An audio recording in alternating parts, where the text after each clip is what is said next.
Okay, welcome everyone back to our September 8th, 2025 Board of County Commissioners Strategic Planning Meeting. It's our 9 o'clock meeting that we have continued to this afternoon.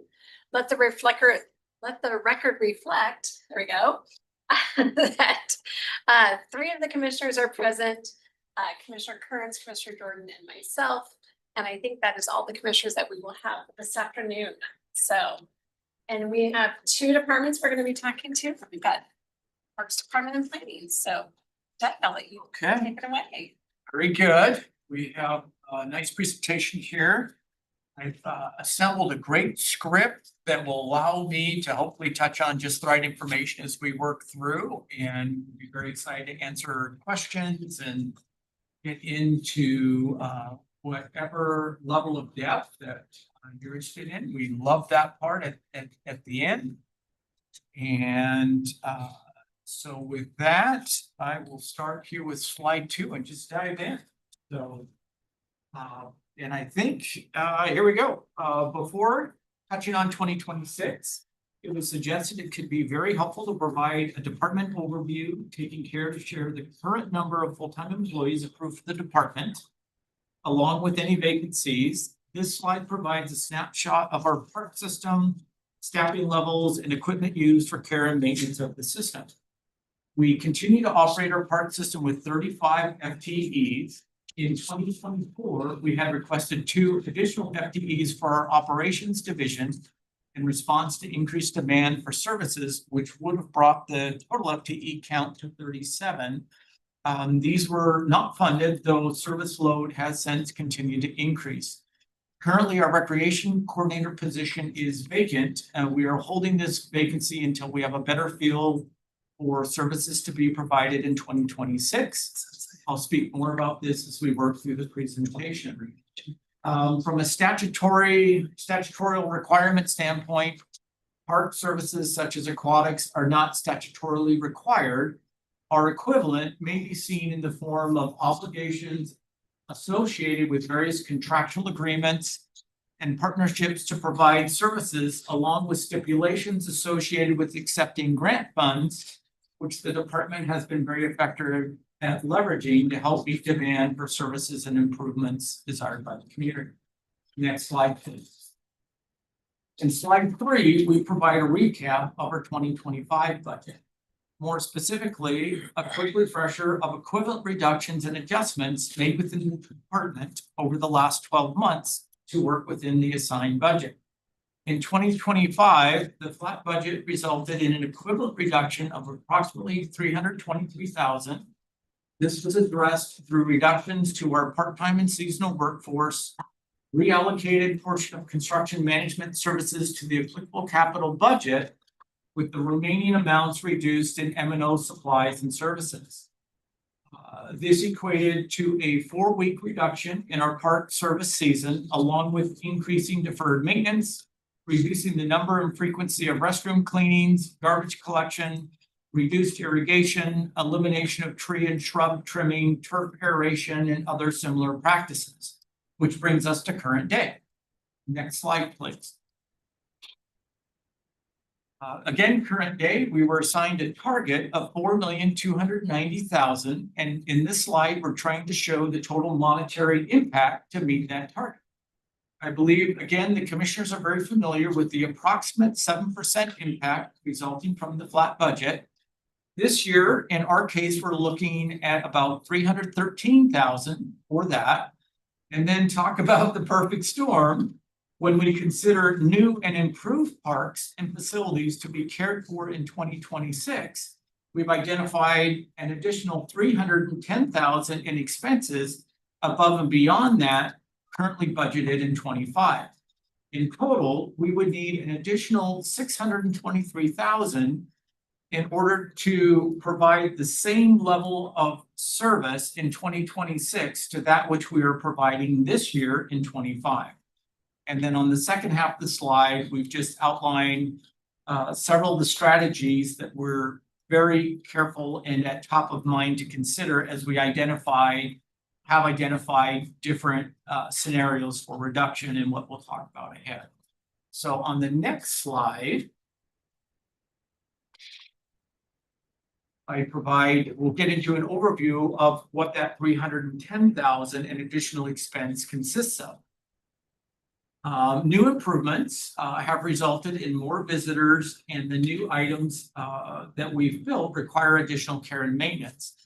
Based on vehicle traffic counter data, the 2025 park season attendance at Bear Lake Regional Park is up approximately 62% greater than in 2023.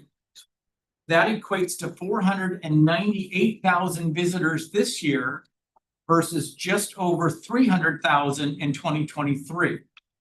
At Liberty Lake, the difference is even greater, with visitation at 534,000 more visitors in 25 than what we had in 2023. That equates to about 160% increase in visitation. And as you, I believe, know, the reason I'm referencing 2023 is both facilities were closed or partially closed in 2024 during construction.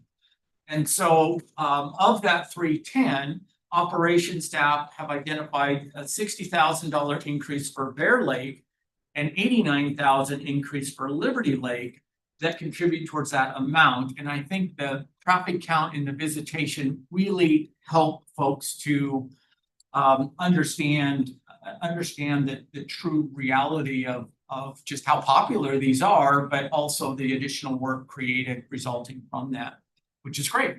Next slide, please. And then the remaining additional demands identified in 26 include $147,000 to care for what will be our new Camas Meadow Park, and another $14,000 for the expansion improvements in process at our Shields Park. And then I know all of you are familiar and excited about the renovations that are taking place at our Plants Ferry Sports Complex. Here, we're working diligently with our operator with a goal of modifying the existing agreement in a way that will result hopefully in a net zero cost impact. So that's in progress, and there'll be more to come on that in the next month or two. So we're just starting that process with them. So we're hoping there'll be a zero net change by shifting around how we invest the funds that we're investing on. Next slide, please. In this slide, we start to transition to cost reductions that we've proposed to meet our assigned budget, beginning with the termination of a few long-standing agreements at Gateway Park. As you may know, the county owns 3 parcels that make up Gateway Regional Park and Conservation Area, shown here in blue. In 2006, the county entered into a cooperative agreement with the Washington State Department of Transportation to lease 3 adjacent parcels previously operated as a rest stop to expand park services. Through this agreement, the county assumed maintenance responsibilities for the existing parking lot, restroom, landscaping, irrigation, and a potable water system. Additionally, fencing and a pet-friendly drinking fountain were added to create what is now known as the Patricia C. Monet Dog Park. And we had modified the former pet area to be able to do that. Next slide, please.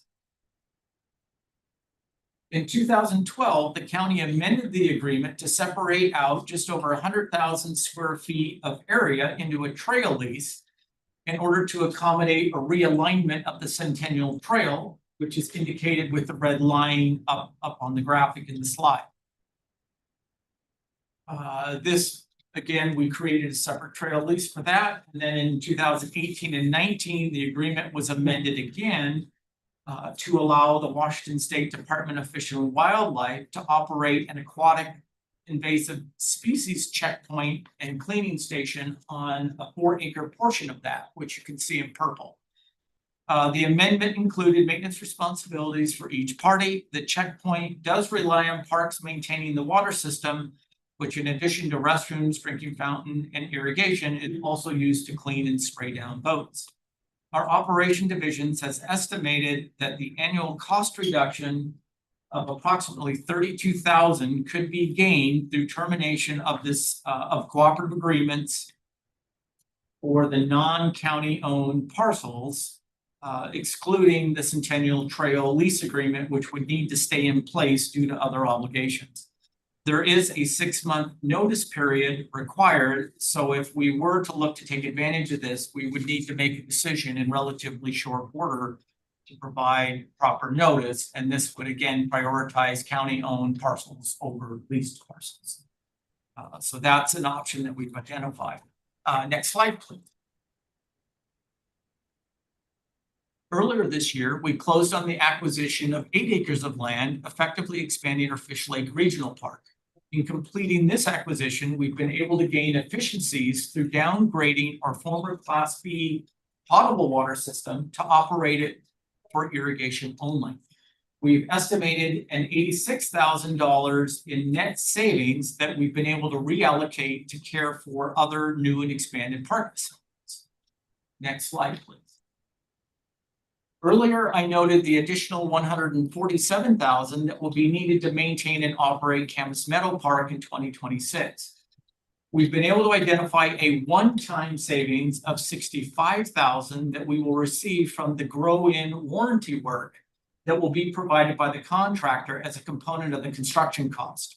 This is necessary to receive the 1-year warranty on plant materials purchased and planted with the original construction of the park. So that will be able to help us in 2026 only. Next slide, please. Regretfully, the strategy that will have the greatest impact on reaching our target amount is to close both our Northside and Southside family aquatic facilities in 2026. On the expense side, this would result in an $820,000 reduction. However, it's very important to consider the impact to revenues that are generated that would offset this amount. At the time we submitted the budget, based on information available, we had estimated $475,000 of this expense would be recovered through revenues, which would equate to a net savings of about $345,000.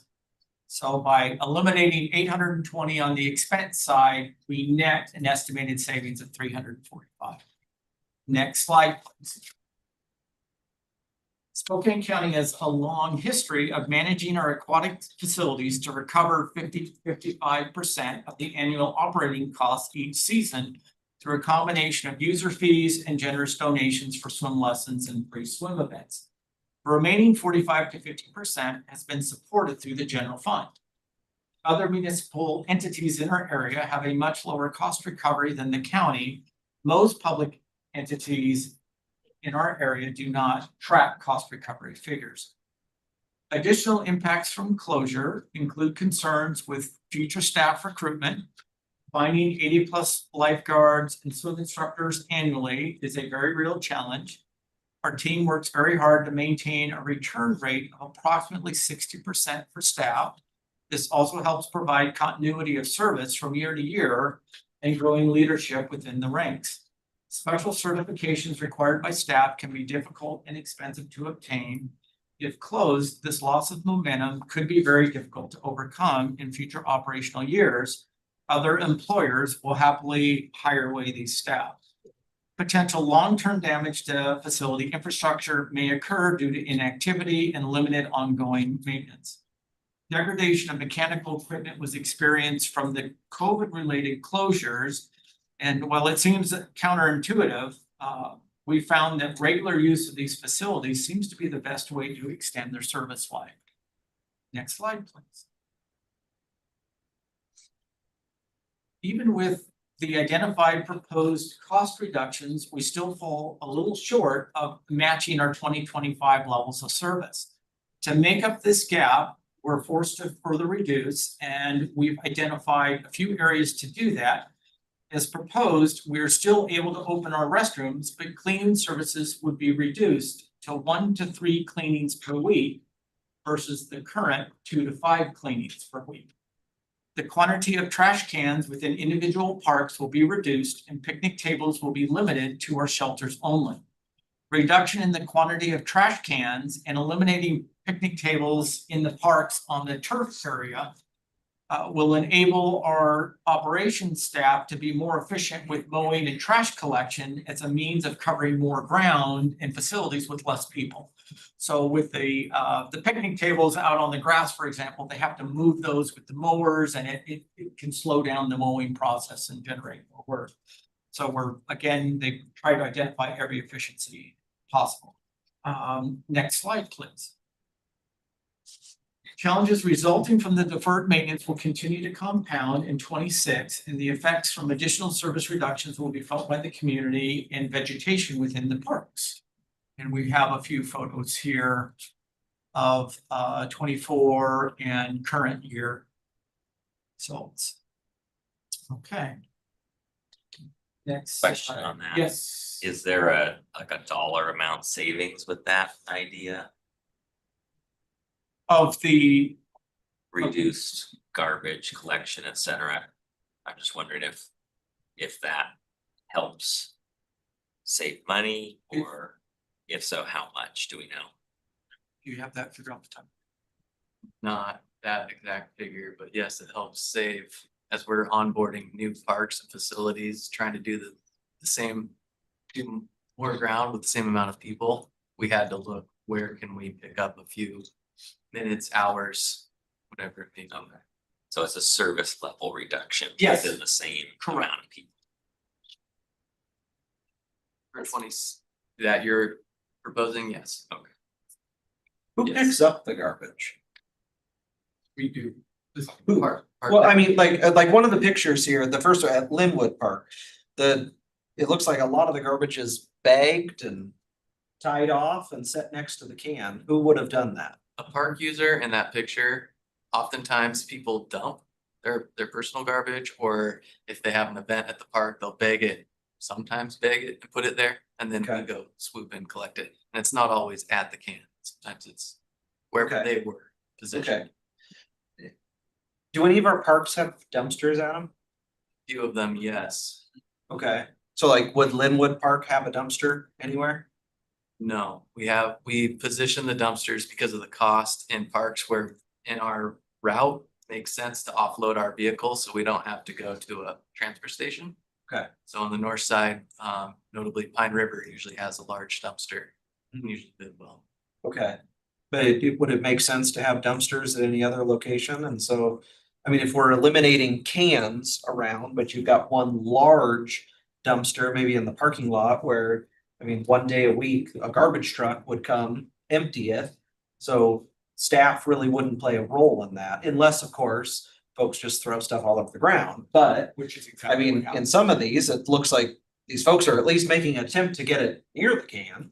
You know, if there's a dumpster, do we think there's a possibility they, pack it in, pack it out, but all they're packing it out to is the parking lot, throwing it in a dumpster there?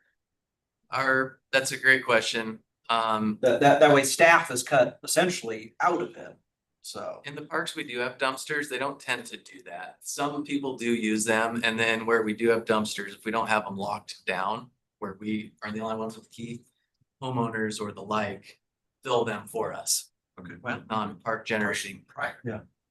Yeah. Okay. I wish it worked that way, but our experience is it hasn't. So Fish Lake and Pine River, people still don't use them. Yeah, and later, we have experimented with no cans at all, and I'll speak to that in a minute. We have tried a lot of different things. Okay. Let's see, I think I'm on slide 15 now, Ron. Okay. And in this slide, you may recognize we've updated the level of service guide to include 2024 level service and the differences from 25 to 26.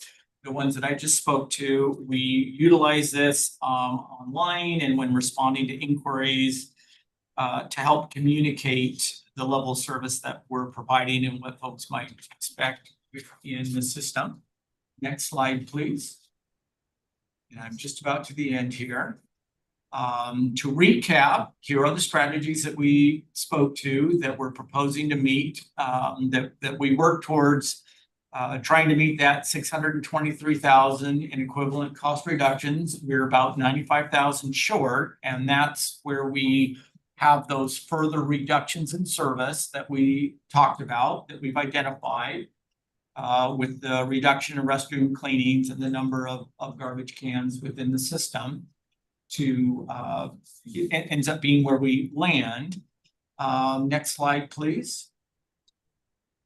And this is where it all comes together. And here we have actually what we have submitted is an expense budget of $3,918,000. And I'm sure you see that is significantly below the target that we were given of $4,290,000.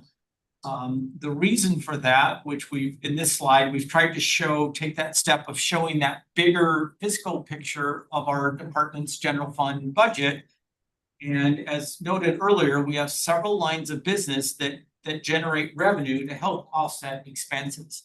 And in this case, we've been able to show how the elimination of aquatic services would save that 820, but when you factor in the loss of revenue, the true savings we're estimating to be more conservatively at 345,000. So across there, we look at 2024 with our actual revenue, 2025 with that was budgeted revenue, and then 2026 again based on the submitted budget, and we've only included those lines of revenue that are generated from our lines of business here. And so holistically, we understand the necessity of the exercise is really to look at having a similar net impact to the general fund in 26, similar to that we've had in 24 and 25. And so when we take into account the loss of revenue and the reduced expense budget, we're actually projecting here to land somewhere in the middle of 24 and 25. So we accomplished that goal. Otherwise, we'd be happy to keep that money on the expense side, but then we would fall way short on revenues, and it would defeat the whole purpose of the exercise. And so, Oh, bless you. Bless you, Ashley. sorry, I didn't know I was unmuted. Sorry. Okay, and lastly, we are asking that you please consider, should you be able to provide additional funds that would allow us to continue to operate our north side and south side aquatic facilities in 2026. Specifically, we would need an additional 448,000 above and beyond the 2026 assigned budget amount of 4,290,000.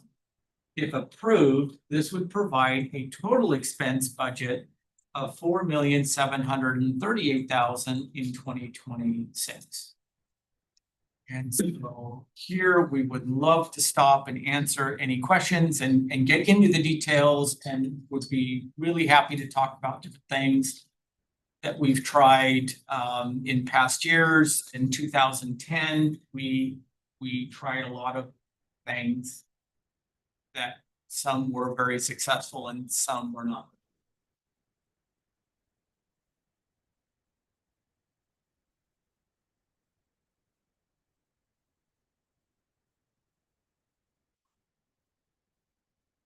I have a question. Yes. On page 40, your slide 9 looks like Slide 9. the 86,000 for Fish Lake. Where it says the savings will be reallocated to new and expanded park facilities. Could that savings go against the 448? It's already factored in. We've accounted for the savings in the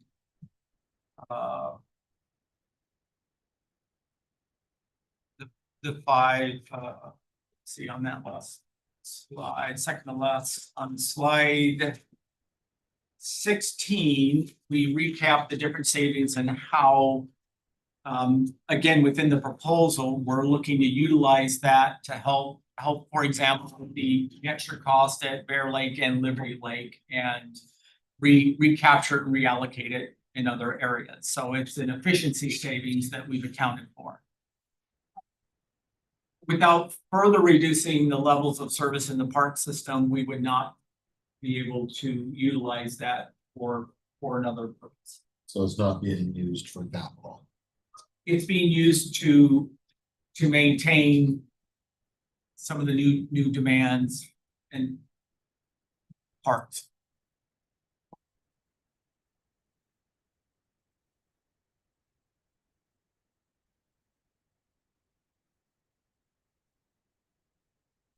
Yes, Doug, what is leading to some of the increased costs at Bear Lake? I see it's $60,000. I mean, there's 3 new fishing piers out there. What type of work goes into the piers? The 3 renovated restrooms, those were renovated. There were 3 originally, correct? They were renovated, 2 of them correct? renovated. Okay, so there's one new facility out there then? One new restroom? Or- Go ahead. I was reading up the slides. It Yeah, says there's sure. 3 renovated restrooms, the picnic, I mean, so what makes $60,000 of additional M and O for that park? Happy to answer. So the 3 renovated restrooms, one had been closed since 2008, non-operable. So we brought that back online and it happened to be our biggest one on the facility. In addition, the entire west side of the lake has never been irrigated. It's now irrigated, meaning Okay. we'll have to do lawn maintenance regularly. All the fishing piers have brought where you can put your fishing line. So there's like special trash cans for that we've never had. And each one has 1, if not 2 additional garbage cans to collect the waste generated there. And then on the east side, we've increased the size of a picnic shelter, attracting more people in that and more use. And it has 4 tables in it as compared to the old one just had 1. So amenities alone have increased. And paved surfaces alike, which require some maintenance. And then Doug spoke to the amount of people, visitors increased. I don't recall the percentage, has drastically. So our bathrooms are seeing way more usage, requiring a lot of cleaning, additional cleaning. Trash is out of control over there. The beaches are now these horseshoe, like pea gravel beaches, which require raking. I don't know, once or twice a month, kids move stuff. So the amenities are great and nice, but because they are nicer amenities, they require a little more input. Okay, so I mean. Under the old, prior to the renovations, I mean, are people going out there more often now to the lake? To collect the garbage, stock the restrooms? Yes. They are, So as compared to 2023, sorry, we were closing 4. The staff that would go out and service a restroom and collect garbage would be there 45 minutes on site. Okay. We're now 3 hours on site. That's the increase of trash and debris and the increase of use in the restrooms and the need to clean them. okay, And we're oftentimes we're having to make 2 trips, fill our truck with trash, go down to the transfer station near Colbert or Chatterway, and then come back. So we have measured it's upwards of 3 hours is on a nice summer day. okay. What we're spending there. Can I ask, was that reflected in any of the presentations that we received prior to accepting the grant to improve Bear Lake? I don't know if we estimated cost on Bear Lake. I know we put together and presented on Canvas Meadow Well, yeah, I couple mean, years back. when there's no park and then there is a park, I mean, certainly there's going to be increased maintenance to that, but like, I mean, when we saw presentations on Bear Lake, Liberty Lake, Shields Park, I don't think we ever received, I don't think anybody talked about if we accept these grants and we do these renovations each year, it will now cost us more money to own these. I mean, if you'd have told me having an old bathroom versus a new bathroom is gonna cost us more money, I wouldn't have known that. I would have thought a bathroom's a bathroom. Yes, there are more people there, but I mean, I don't think we ever, I think part of that. I was didn't know the scale. The of extra cost staff to that improve. we requested in 2024 was in anticipation of that and in response to what we've been seeing similar effects throughout the park system because of the population growth. And so that was part of that request for the 2 staff in 24 that we had hoped to have in place. And it was directly in response to that and grow throughout the park system. I honestly, I don't recall if it's very possible. We try really hard, like with Camus, when we look at these improvements, we try to identify what type of additional expenses may come with that, and we try to share that as best we can.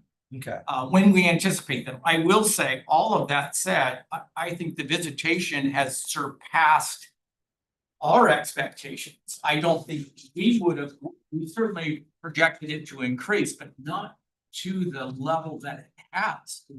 I think internally, we're amazed. We know folks enjoy our parks and facilities, but I was really blown away to see the vehicle counts. And the drastic increase. People are loving these improvements. Can I have the photographs you have on here with the graffiti? Do we clean that or do we just paint over it? That's situational. Depends on the surface that it's on. Sometimes we'll paint over. If it's on a metal partition, we can usually scrub it off. Okay, okay.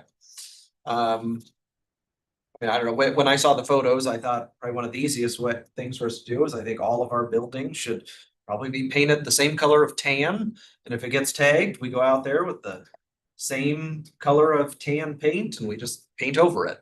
I mean, as I'm looking at the two pictures here of graffiti, at least on the exterior, it's like maybe those would be beautiful tan buildings, and anytime anybody paints them, we just paint right over it.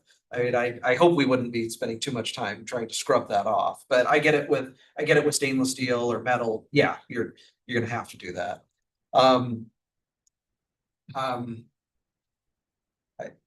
mean, I'll share my thoughts on the pools. I think that.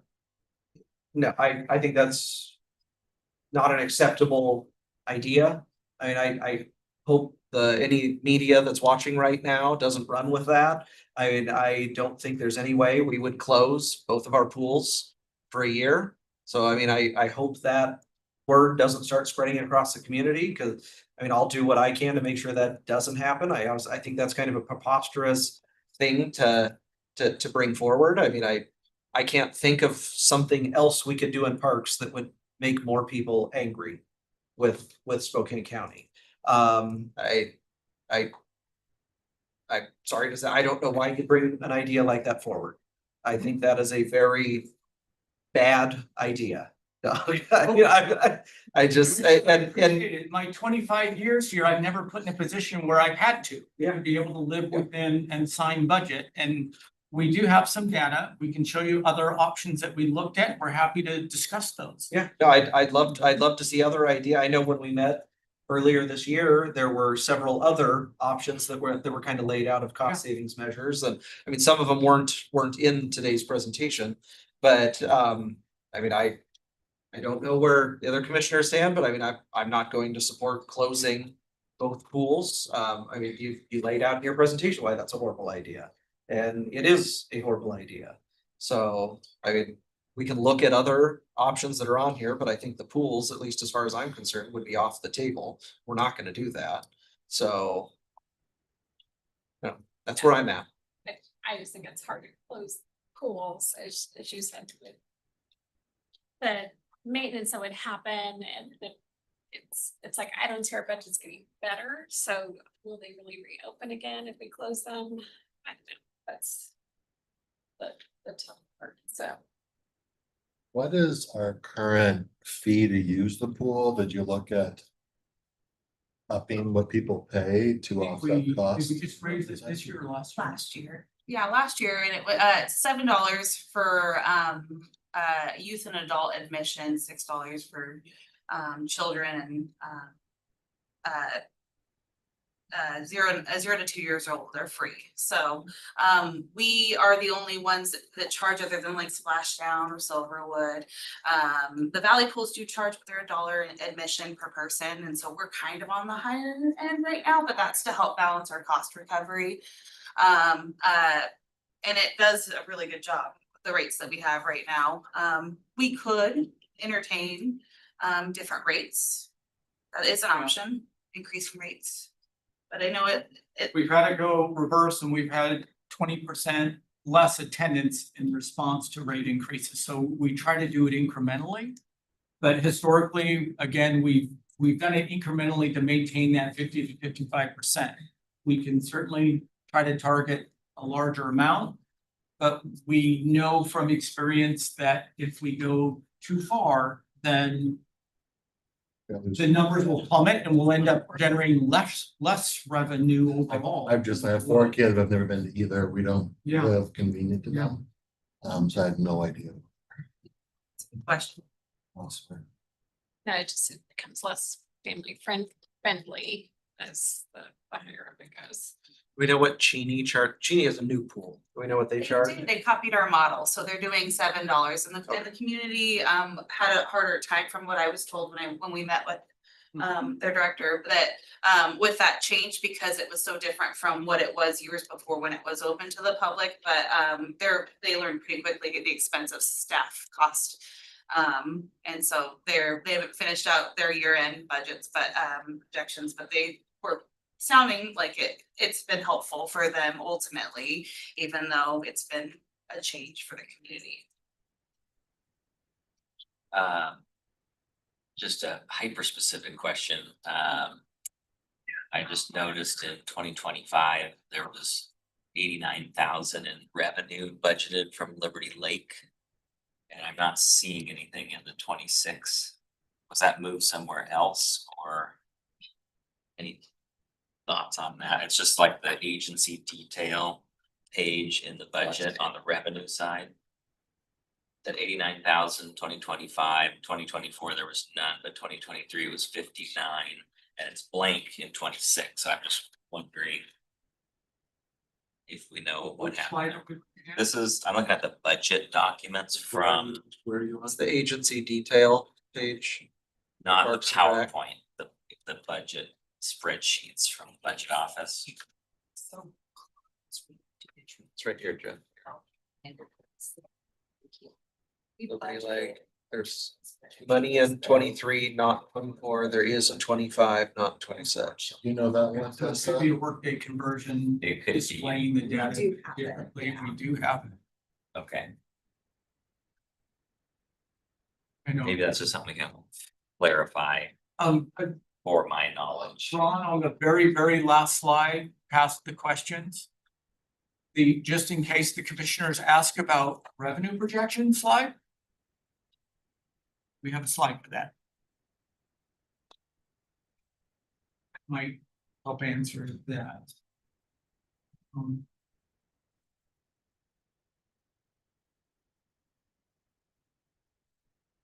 There we go. And so the way that we look at it, we have projected revenue at Liberty Lake, I believe 4,000 for the store, 94,000 for entry. And 172,000 is what we currently identified in 26. Now, but again, we put this together at the end of August, and I will say we've already gained a lot more information. As far as what we may be looking like between now and the end of the year.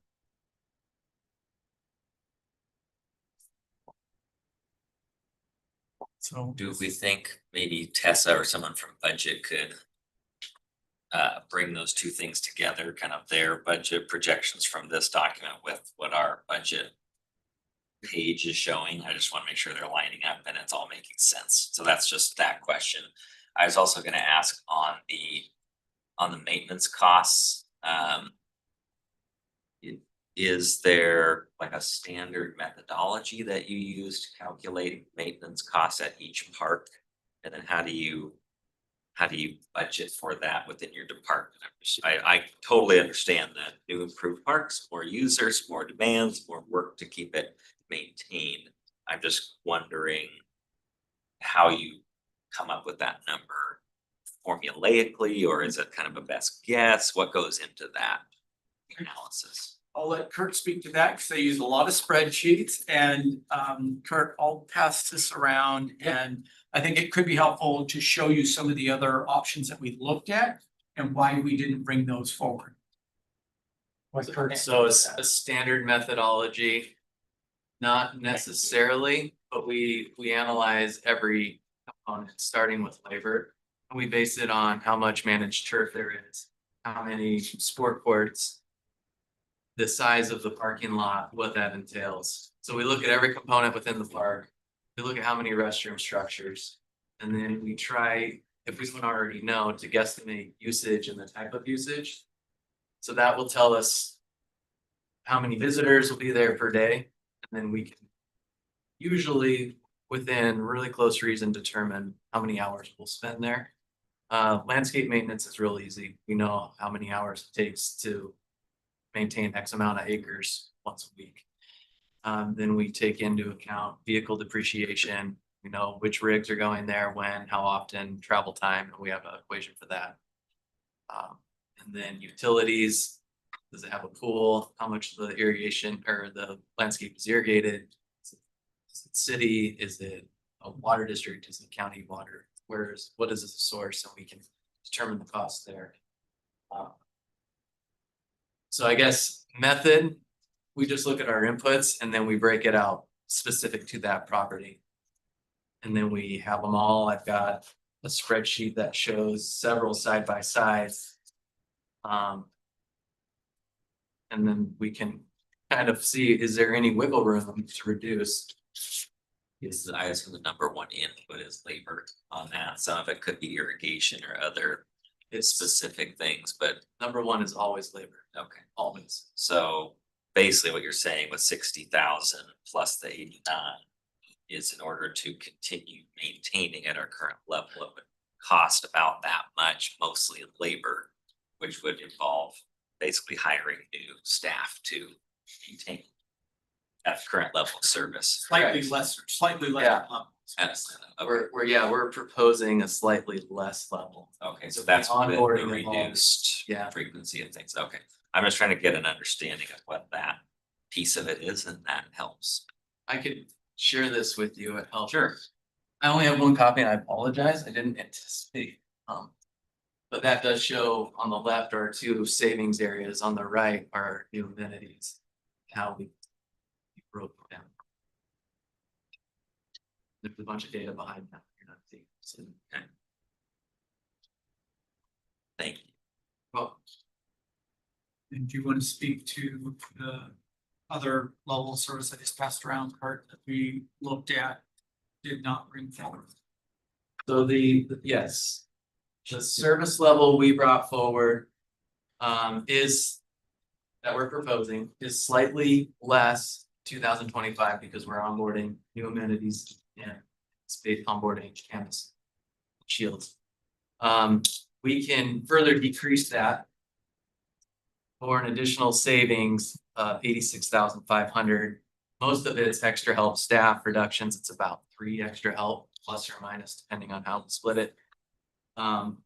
Notably, it would be a 16-week service season as compared to 18-week in 2025. 2024, we served for 22 weeks. Potable water would not be accessible to drink, so drinking fountains would be off. We'll be irrigating only.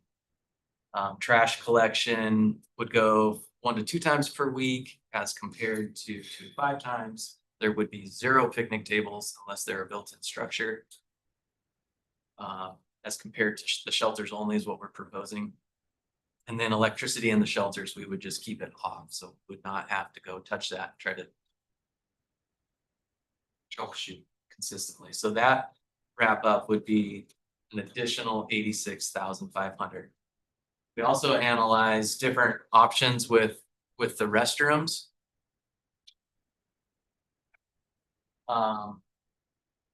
We went with portable restrooms.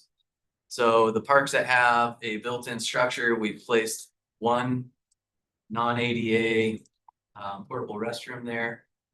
I would have some extra help staff reductions, reduction of fuel, and some reduction of materials. That could potentially save us 15,000. Alternative 2 with the restrooms is restrooms are closed, no portables. So we're reducing our staff by an additional 2 people.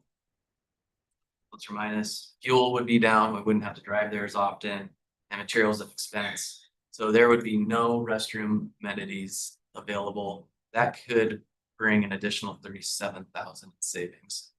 And that's at any of our, That would be at every park except for Liberty Lake, because it's a fee generating, revenue generating, and Plants Ferry because we're under agreement with contractor. So if we took the further level of service reduction at 86,500.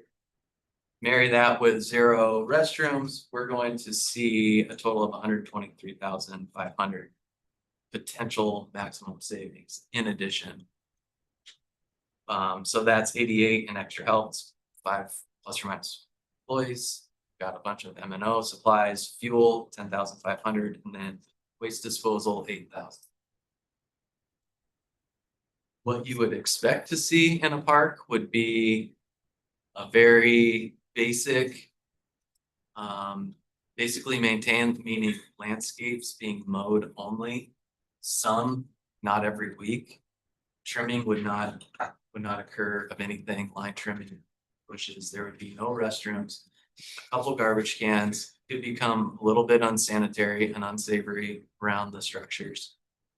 We would still have to go and inspect our facilities, but it would be likely that there would be more vandalism or trash in the facility because we're not going to be there every day, which would just make the deferred maintenance list increase over time. In 2010, we experimented with complete closure of restrooms, and what we found is people defecate outside of the restrooms a lot. And they generate more work in unsanitary conditions. Neighbors are absolutely livid.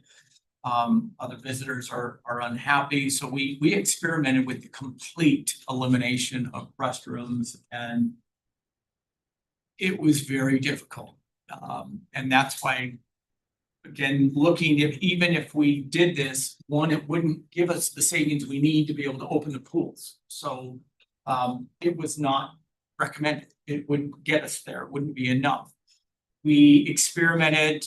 We've not proposed elimination of all garbage because we tried that.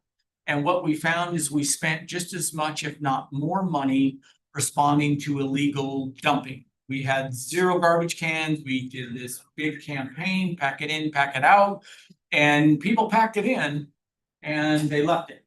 And it was all over the place. And again, we ended up paying to clean it up.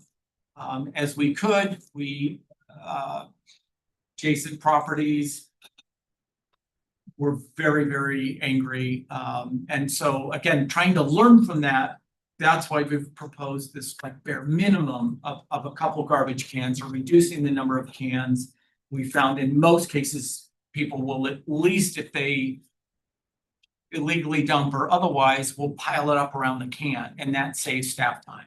But what we learned is if we don't provide it, they will illegally dump and we will have the expense. So we tried that. And then in 2010, we even experimented with turning off irrigation in some of the parks with the thought that it would grow back the next year. I think at Glen Eden, we ended up having to reseed it completely. At Northwoods, we lost several 30 to 50-year-old trees that had just become so dependent on the irrigation over time, they could not survive, and they didn't survive. So again, going back to that slide where we look at those core premises, we're trying to protect the capital investment that's been made in these properties. We want to minimize risk to the county, which comes when things are broken and we're unable to repair or rope them off. And so we've kept the bare minimum irrigation in this so that we don't lose that investment in trees and turf that we found was very expensive to restore, or we had to pay to have it removed when it became a hazard afterwards. So we're trying to apply all the lessons that we've learned and still meet that target. And aquatics is one of the few things contractually that we can do and not be in violation of contractual obligations associated with partnerships and funds received and improvements made. I guess I would call it my absolute last resort. Kurt and I were at a meeting last week, and unfortunately, we've heard jurisdictions across the state are looking at the exact same scenario as we've put up here. I was surprised to learn that, but I think that's where we're at. And onboarding the new facilities, again, it's kind of that perfect storm. So we are happy to, I guess, go back and look and continue to generate options and share with you what that looks like, but we're really trying to minimize risk to the county due to vandalism and try to think of our overall visitors across the county. I mean, I was blown away by the number of visitors at Bear Lake and Liberty Lake only. Aquatics, we served just under 85,000 people in 2024. I don't know what our numbers look like. Yeah, I love aquatics. I was a pool rat growing up, so I take no joy in having to provide it, but we are looking to meet the target that we were assigned.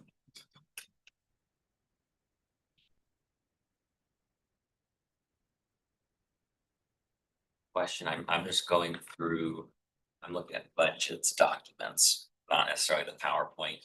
So if that's leading to any confusion, let me know, but I'm just trying to look at kind of the main components of the expense budget. And it looks like obviously number one, salary, and then that shows it going up somewhat from last year, I assume. That's cost of living, that kind of thing. Plus you talked about with the new parks, we may need an additional person at a reduced service level. And then going down, there's like medical, PERS, dental, which all makes sense. And there's a newer line, at least as it's presented here, that says 97,000 in estimated benefits. What is that line relative to the others? Because it seems like the benefits are above it, then there's just a line for estimated benefits. You know what that one is, Tessa? I was just looking at it also. Yep, so that's where we had departments, as they were adjusting different things in their budget. If they, didn't, have an overtime line or something, they were able to use that to adjust their overall salary and benefits. So if Some they lines, have we have what? some lines, in our budgeting system blocked from users being able to enter, like medical, Okay. PERS, those are pre-calculated by the system. But if departments were missing any data points, they were able to, adjust their overall salary and benefits in that line. Okay. I believe it relates to extra help benefits also, where I did not have the ability, like Tessa's saying, to enter those lines. I had to pick a line. Cause your seasonal extra help gets benefits, right? Correct. Yeah. So in previous years, again, knowing we've switched software, where would that have been captured previously? It would have been on the individual line, whether it was PERS, industrial, Okay, medical. okay, and there are some reductions there, okay. And then there's 200, obviously water is what it is. 287,000 for other professional services, and it's varied a bit over the years. What does that look like in the budget? What is that? What are those services? Yeah, that can vary. We have 20,000 that goes to our Centennial Trail Maintenance Fund. We have pest control. We have cleaning, we have a cleaning service. Valley Ford, we've got an agreement with maintenance. Also a bunch of small stuff like water testing. Testing, arborists. Looking Yeah, beyond this, That's all essential. I'm just looking at the biggest expense areas and just saying, have those been looked at for any possible I savings? think that's that 323,000 we cut in 25. We really whittled that down quite a bit, if I'm not mistaken. Back to the slide 2 or 3, we tried to show exactly just how much extra help and M&O that we reduced. in looking, like I've identified the state line agreement as a potential savings. We looked at many of the agreements, tried to look over all the agreements and identify what, where we may have some opportunity. We do have an agreement with Freeman School District for our Valley Ford Community Park that will expire at the end of 2026. If we allow that to expire and choose not to renew it, there'll be, I think, an estimated savings of about $17,000 that could be realized in 2027, but because of the termination timeframe, we would not be able to provide enough notice to have any benefit in 26. But it is something beyond 26 that could help us in 2027 by eliminating or not renewing that agreement out for Valley Ford Community Park. Because that land is owned by the Freeman School District, and we, through this agreement, it's operated as a community park, and we provide them, again, $18,000 a year that they use to hire summer part-time help and maintain it. So that's one that, again, in 27 could provide some potential savings. We really tried to look at everything. What is the 198,000 capital lease installment? Yeah, that's for our vehicle and equipment rental lease program.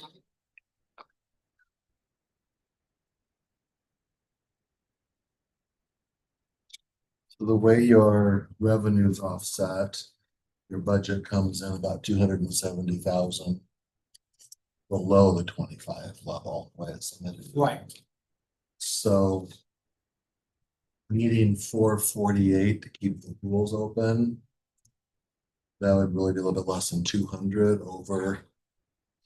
It's 448 on top of what you submitted. We would need 820,000 to open the pools.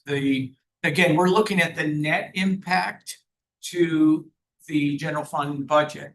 So if we don't open the pools, we lose almost $500,000 in revenue that's not going to come in. So we tried to account for that, and that's why we came in so much Right. further below that. So the 448 was added to this 4,022,000. I'm not sure what your. The report. Yeah. Well, your allocated budget was for almost 4.3 million. Yes, And then you came in at 4,022,000 because of the way the revenues work against expenses. So 3,918,000 is what we have. Ballpark. what's in ballpark? What's in workday is Oh, 4 million. I'm sorry, we didn't include the ballpark in the parks budget. Thank you. Sorry about. That's the little that difference in the explains agency it. total. Yep. Okay, so that's why you're looking at something different than I am. And yes, there is, speaking of the ballpark, there is potential for some savings there if we're able to get the new lease agreement in place that I'm working on negotiating with Mr. Duff. There's a possibility we might save another 150,000 next year, but it's not a done deal. But believe me, I am talking to him several times a week, trying to make some progress on that. And that could be helpful. I'm just not counting the bird that's not in the hand, but I'm sure trying to capture it.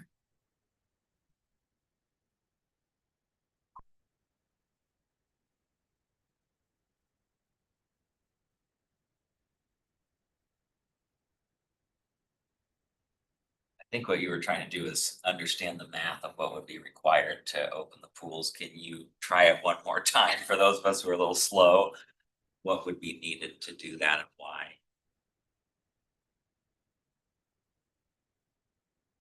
Here for showing last year and this year. So that, because we don't have the ballpark in here, this is just Parks and Rec. So if you need an extra 450,000, give or take, would that be on top of what's in this budget? Maybe you don't know that right off and help you compare. We have my numbers. expert. No, but And we go, we submitted our budget less than target, so we would still need the full 820. Right, because we submitted it 372,000 below the target. So we need that back plus the difference, which gets us to the 820. But if we add that back in, then we're adding the revenue back in, which is needed, so that net impact ends up being. But if it's revenue backed, it's not coming against the general fund. So I'm trying to think of just what additional general fund we did. Probably should sit down and go over this offline, maybe. Just to, because the revenue back portion, generally speaking, my experience with the board is they don't care if you spend $1 billion if somebody else is backing it up. You know, it's, if it's a grant coming in to pay for it, yeah. So let's sit down and look at these numbers so we can, for the board, understand the general fund impact beyond meters revenue impact.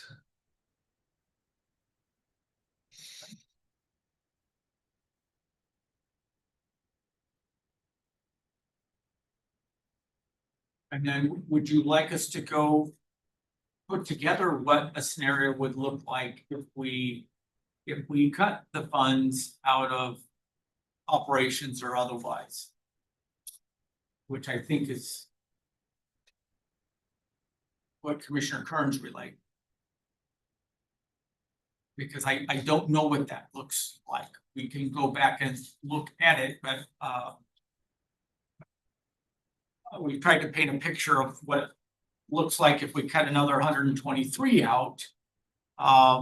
If that number is 350. Again, we're now looking at agreements and we're shutting water off, and I think if we looked at, if we turn the water off throughout the entire park system, except for one, our new Camas Meadow doesn't grow in, but except for plants where there's a contractual obligation, we might save 100,000.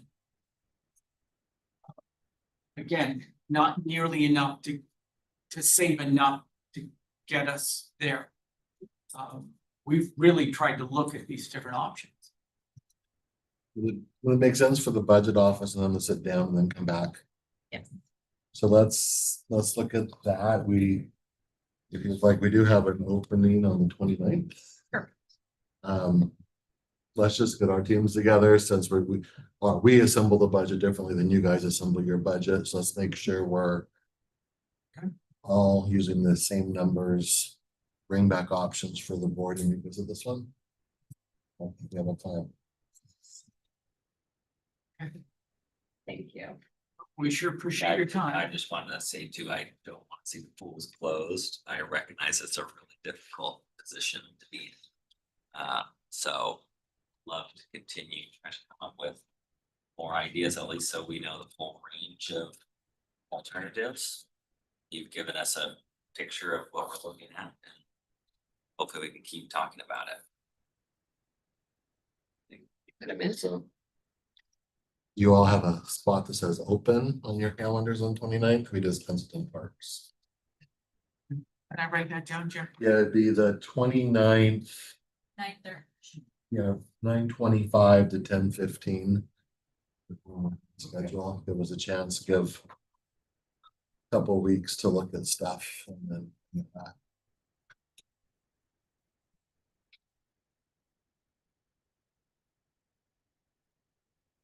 Then we're gonna do that open spot, solve on that today. Exactly. Okay, Thank you. Appreciate it. Thank you.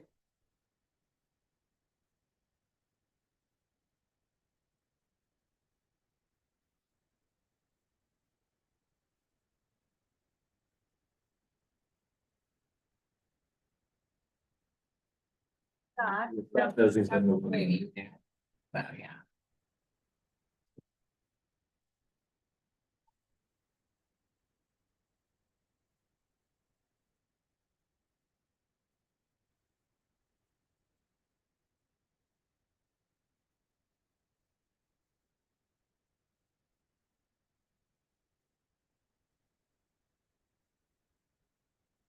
there's, How are you doing, Scott? all right.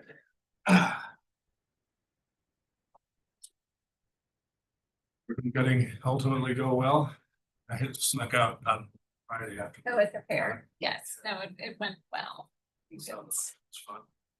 They let me hold the scissors and I didn't hurt anybody. They let me hold the scissors, I didn't hurt anybody. He didn't remember. Didn't run? Point them down the way. It was always funny on the other side of the river. Every event that had an opening had to use the giant Expo 74 scissors. They try to hack through a ribbon with it. And it didn't work. Yes. We waiting for anybody or can we? We go. Who's got the three of us? Okay. Commissioners, thank you. I'm sure it's been a long day. Good part of planning is our department is pretty straightforward on the surface of it, with the obvious complexity and liabilities that come with our charge. You can see up on the front, there are four major activities, what we call planning for growth and economic development or long-range planning. That's how we are trying to position the county for growth in the future is certainly, as you know, now in our 20-year horizon. Our two current planning functions, land use development, which is platting, land actions, things that are related to both plat creation, other kinds of land divisions, some of which go to hearing examiner, some of which are administrative. And then our review of building permits, we review all creating and building permits for comprehensive plan conformance, as well as the critical areas in our role. And the last and often unheralded part of our world and building too is compliance with existing development. In addition to planning for the future, we are charged with protecting the investment of what is already here from things that are happening outside of the rules of zoning, critical areas, and shoreline. Next, please. What we have in our world is a staff of 21 with professional planners, small administrative support staff, and then 2 on the management side. We still have 2 vacant positions. We have had a great deal of trouble recruiting a planning manager so far. We've started a new effort to do so, including working with our planning directors at WASAC, as well as our professional association, the American Planning Association. We had 5 people in long range, 4 of which were funded by this group 2 years ago with ARP funds. One of those has resigned and would not be replaced. And then as one of the requests is just confirmation that I realize all of you know, every function in the planning department is required by either statute or county code. We have no discretionary functions that go on. Next, please. What we have done in the to get ready for this budget, we previewed with you a few weeks ago a fee adjustment based on the fact that this board, or your predecessors rather, adopted a fee approach in 2011 based on a time and motion study and tied that to the consumer price increase that would go up in December of every year. That was neglected from 2019, and so we're doing a catch-up for this coming year.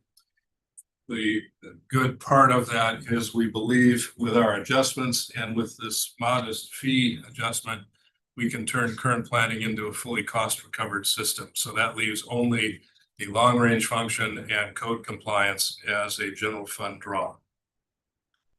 Next, please. These are our 3 main functions. Current planning, as we said here, we're looking for a full cost recovery based on the numbers from Jeff's shop and what we've been working. We have, and the forecast revenue, this is based on the average annual revenue over the last 5 years, not including 2025, and then applying that CPI increase. 2025 is down a little bit, which is why we're all going through some of these budget discussions. So that 1.3 reflects both a kind of, maybe not a flat growth, but a very modest growth, but also the CPI adjustment based on our past track records.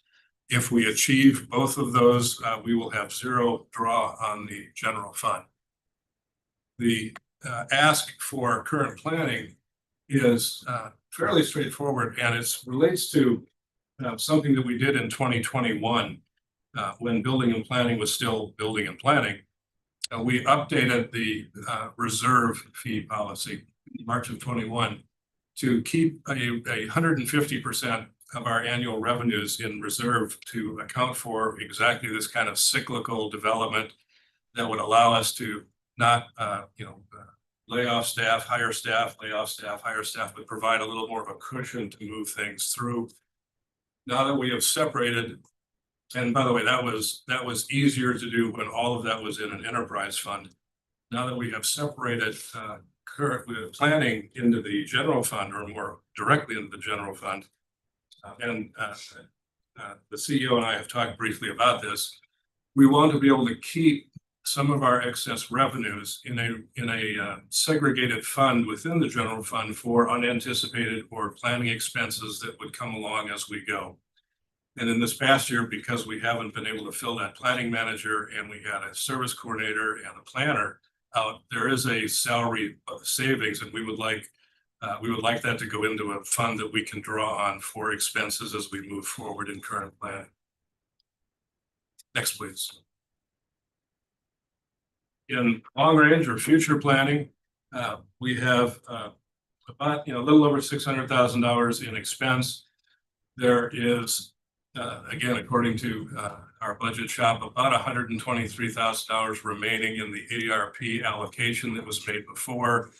That leaves us with a general fund draw of a little less than $500,000.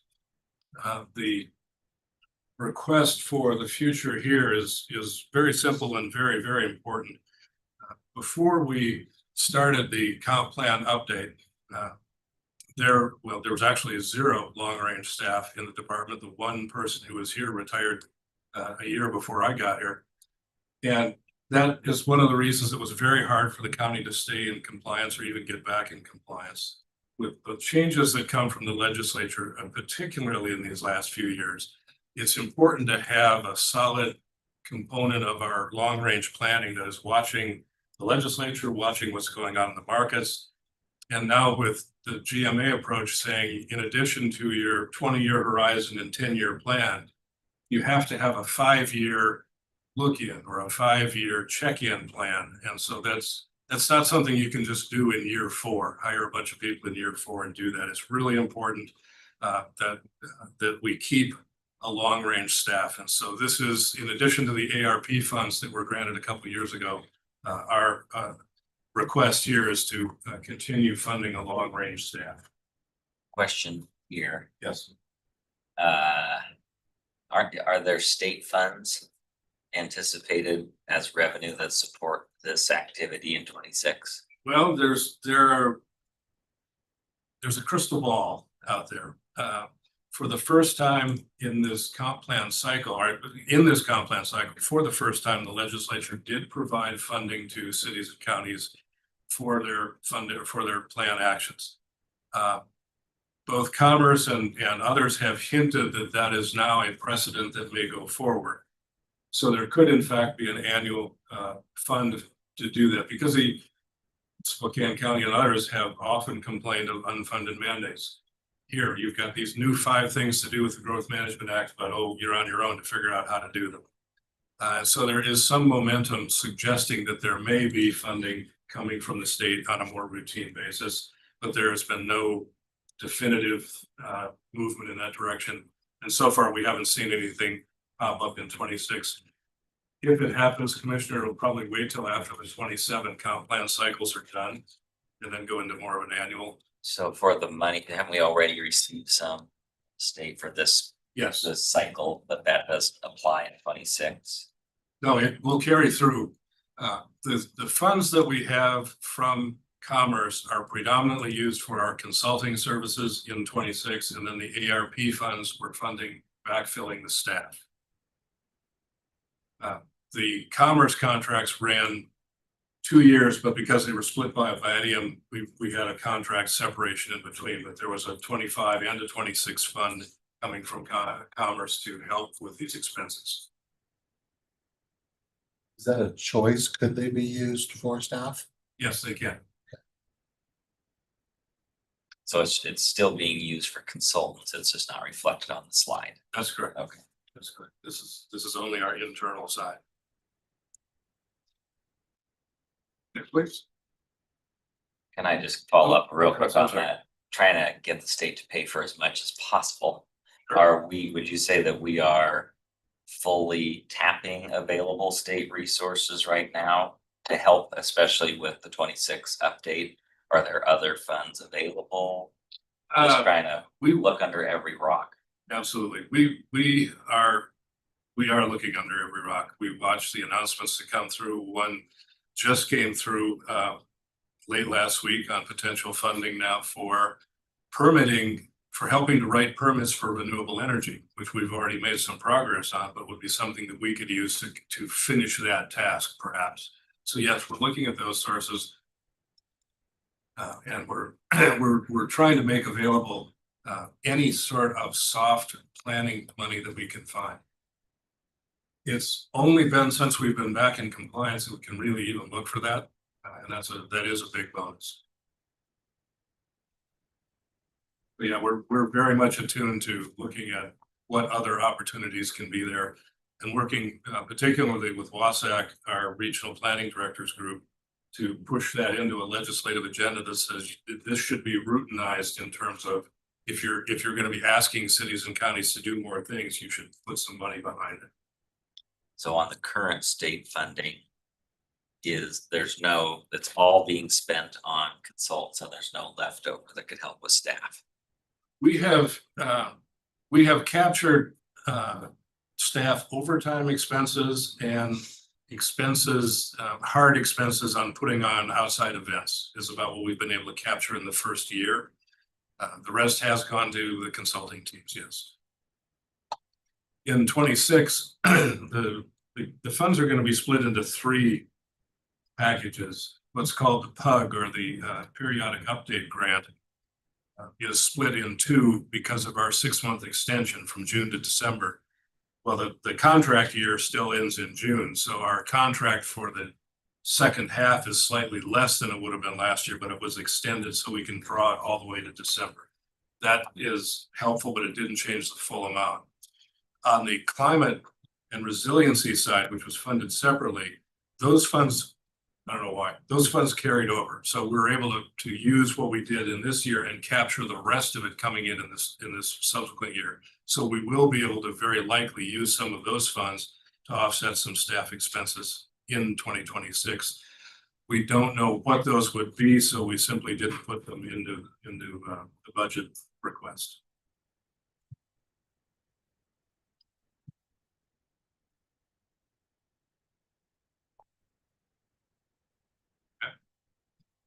Our last major function, code compliance, pretty modest by all other accounts.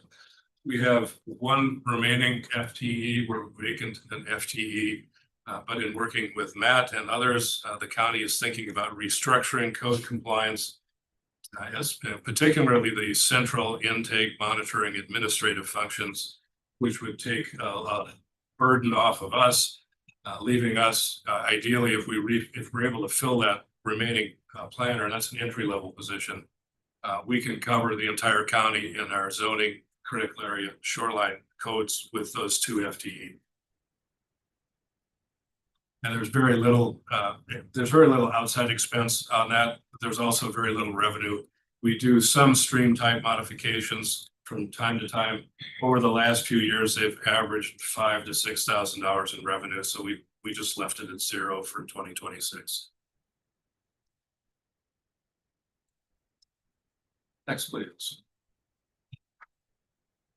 So our summary, our total expense, which is that 1.9 million plus the vacant positions, which lead us up to 2.1 or 2.2 million. Our revenues, which leaves us with roughly a general fund draw of a little less than 900,000. Our estimated revenue from this year is based on revenues through August and extrapolated out for the rest of 25, and that would be maybe or our draw would be about 1.2. Our revenues would be a little less than 900,000. So we were tasked with hitting that 2.1 budget number. Our overall expense number is a little bit higher, but because our revenues are up, our actual general fund draw, our impact on the fund is going to be somewhat less than it was in 2025. And the cushion here is at least large enough at this stage to say that if the revenues are short by, even as much as $200,000 or $300,000, we're still come very close to being at or under our current general fund draw. So we think we've hit the number that we needed to bring you a budget that was responsible and within our means to get our work done. Okay, 2 more to show, and then we can open the questions. Ron, please. This is a follow-up. Commissioner Cooney asked us to look at our fees when we presented them to you and put them in the context of what does that mean for an actual project. And so we picked out a handful of our more popular products, so to speak, and the 25 numbers, these are actual numbers based on projects that we pulled that have been permitted, have been put in the ground. And so they don't reflect just a what if. It's a 43 lot preliminary plat. The fee was $8,600. If we add our CPI fee, but then also add in the building and public works fees that go along with that, that fee would go to $10,700, about 22% up. The building fees are not proposed to change. Public works are, and I've got one more slide to show you, but to give you a sense here, the land use actions are still in that roughly 25% actions, and then the building functions, because we play a relatively, we review every project, but it's a relatively modest fee for residential or commercial review. Our impact on that is relatively small. Next slide, please. And these are 4 of the things that planning, land use, and public works overlap with. And this is based on the presentation that Matt Zarakor shared with you a while back, and he and I have talked and worked on this to align these with that same plat. It would make a substantial difference on a preliminary plat, more than double the fee, a little more modest, but still pretty significant on short plats and on the commercial, and especially on the building side. Instead of being up 3 and 5%, they're up 40 and 44%. There's one distinction. Matt tells me that the public works fees were still were adopted far enough ago that they are in the code and they have to be changed via a formal action with a public hearing. This board, again, your predecessors changed the planning fees in 2011 and tied them to the CPI. And by our conversations with Mr. Amacio, he believes there's no further action or no necessary action by the board on the planning fees. We can, without objection, we can implement those without any further action. But this reflects that request of what the fee would look like for a particular project, both with and without the potential public works increase. You're saying for your fees, we don't have to do anything, it just automatically adjusts to CPI? Yeah, the 2011 resolution authorized the fee study, that fee process, and then an annual CPI adjustment going forward. Can you remind me what happened in 2019? You said it was neglected. Remind me that. Well, that's on me to some degree. I got here in late 2020 and in 21. Didn't even look back. Just didn't look and see should we talk about our fees. When James was first here and I was first here, we talked about doing a fee study to update them. But then we got into we've got to do this general plan or this comprehensive plan update, and then we said, well, let's do that in 2027, and we just dropped it. So the proposal would bring it up to what CPI has been over that time period. Correct. That total is CPI is 26.3% for 2025. There'll be probably a fraction of a percentage increase to bump it for 26, but that's the number we're working. So on, back one. So these numbers,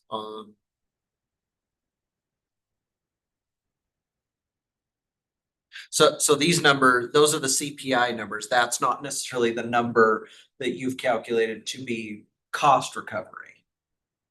That's correct. Okay, cause I know when Matt and Kyle came in, their numbers were based on, this is what we have to charge to do full cost recovery. That's not what your numbers reflect. They do in a way, but not right now. Okay. The 2010 study was the cost recovery study. Okay. And then it said the board authorized that in 2011 and implemented in 2012 and said, increase these by the CPI every year. But that was the time and motion cost recovery study at that time. But your costs haven't outpaced CPI. We're taking a little bit of a leap of faith, and what we're saying is the CPI is the method that was in place. Let's use that. Okay. And then maybe again in 27, if we have some of these funds in reserve, we will go back and look at what does that cost recovery really look like. Right. In 27, we'll also be probably fully into the digital side. So we may find ourselves at a place where we might be able to reduce costs in the future years because it's going to take less time. Okay. Yes, this reflects only the CPI increase from 2019. Okay, thank you. And it reflects the current fee for building and the current fees for public works on this slide. Then on the next one. When we look at adding in planning, building and public works. I don't know, I'm just trying to figure out like why it's so much more. I mean, 'cause I think that's gonna be hard for some of our. The numbers from Public Works are the numbers that the county engineer presented to the board sometime before we brought the fee up. Matt and I went through his presentation and we translated those. The fee for the preliminary plat went from several $100s to $700 or $7,500. So yeah, their Public Works was taking a big leap. And I absolutely do not want to cast aspersions on the county engineer or Kyle or anybody else. That we simply took the numbers that they were proposing and put them into this diagram.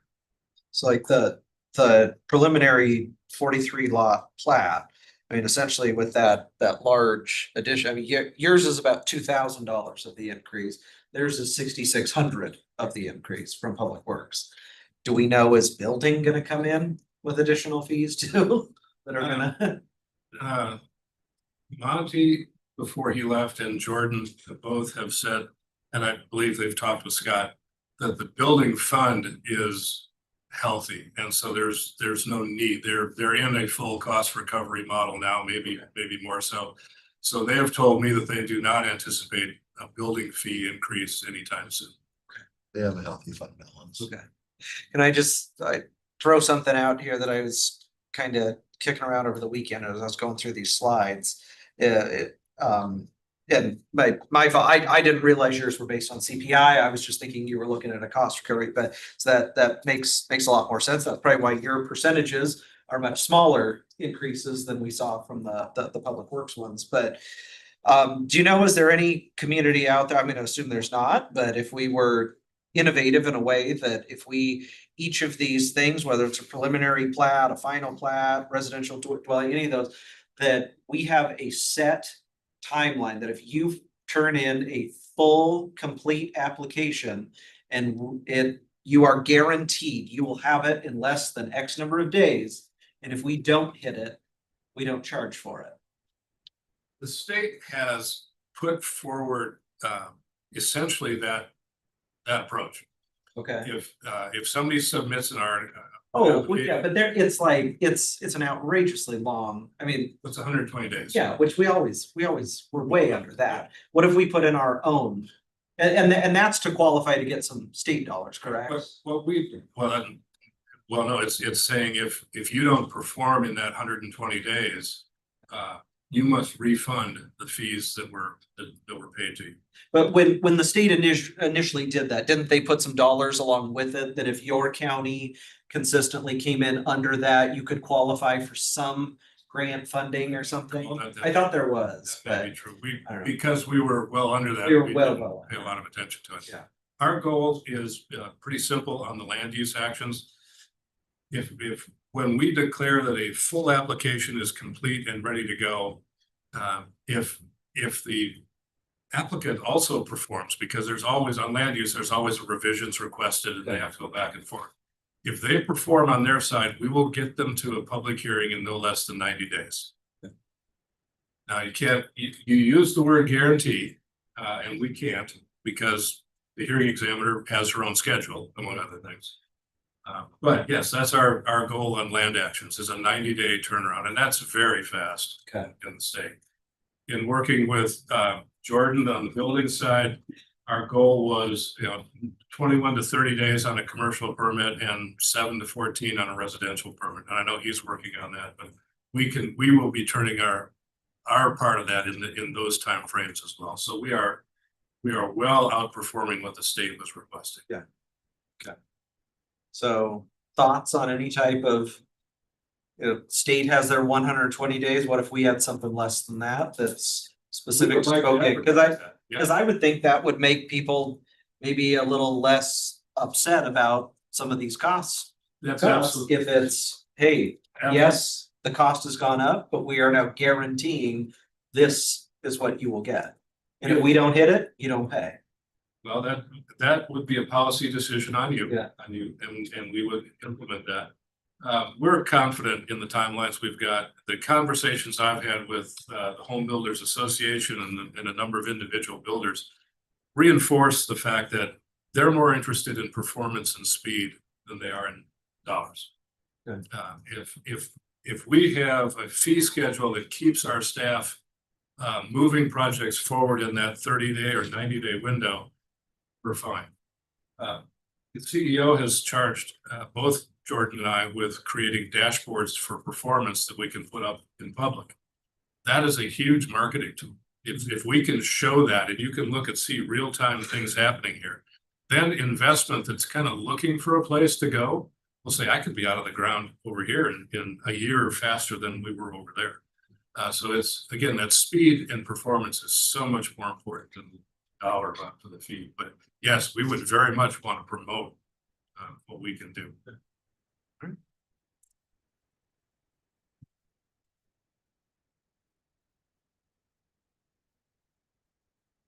Questions for Scott?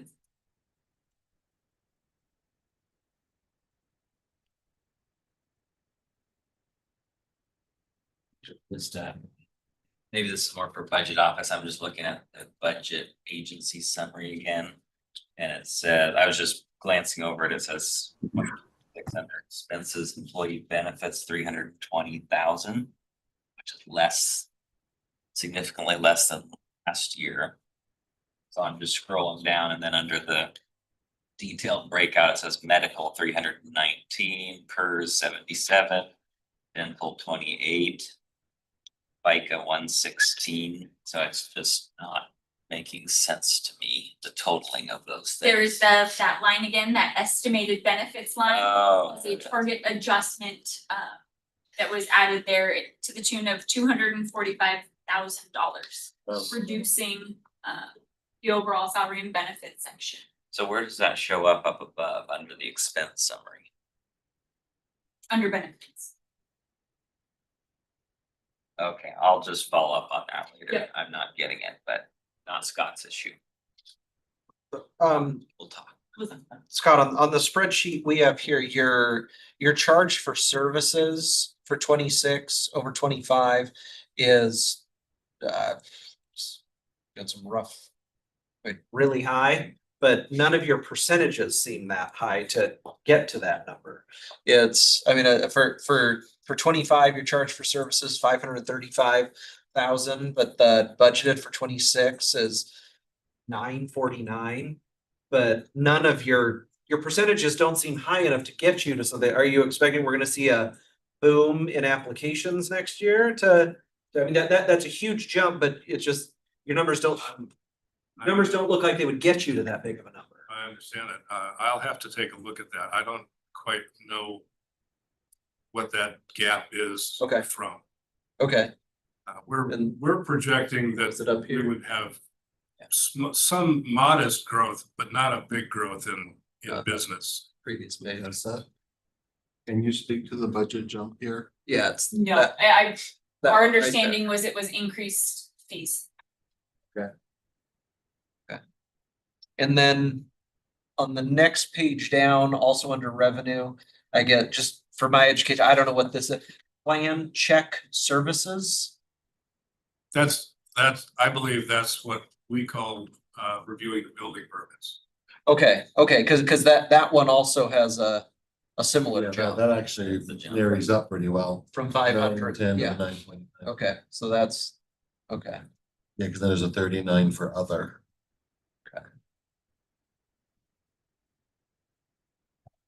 Okay.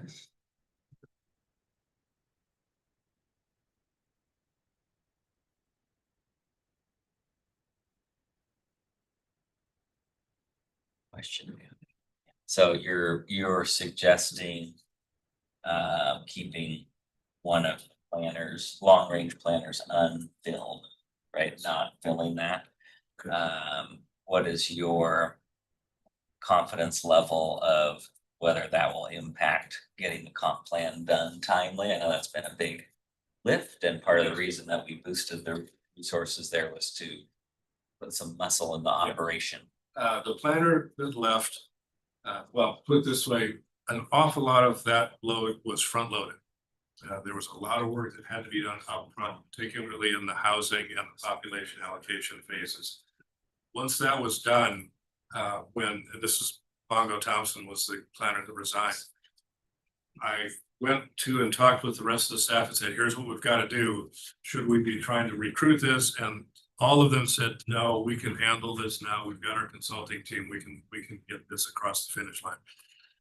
And to be sure, that was an ARP funded position. So it's not really a savings to the general fund. But if we were asking you to fund the team going forward, what we're saying is we're looking at 3 of those planners in that role instead of 4. And we can have a adequate long range team with 1 less.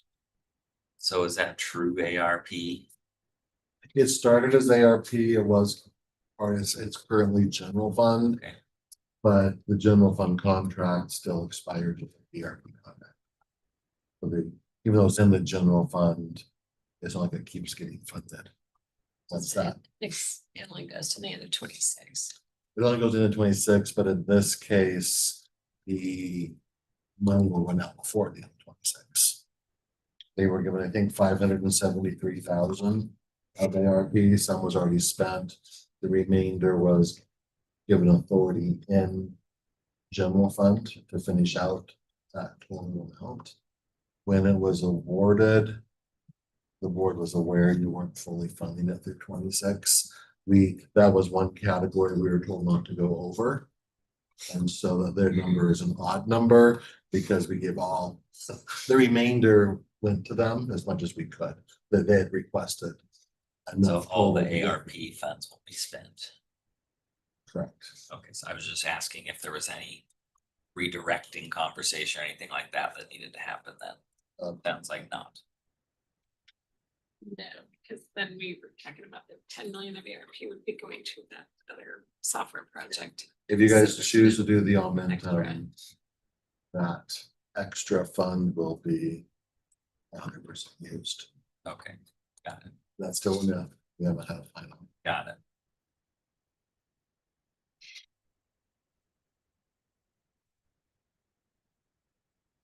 One more question. So on the expenses, there's services category, 217,000 roughly. So who are the consultants again? Just remind me. The main or the prime consultant for the plug or the basic update is a group called Facet. Okay. And their subs are Kimley Horn, who are chiefly working on the EIS, and Makers, which are working on our zoning and development regs. On the climate side, the group is called Cascadian. and they're on separate contracts. And is there still a communications piece or community engagement? We did not renew Mr. MacArthur's contract. We're looking at bringing on someone as this gets closer to the end to help us kind of create another series of public events. In the meantime, we're simply holding public events in a traditional fashion. So we will bring on someone more modestly as we get into 26.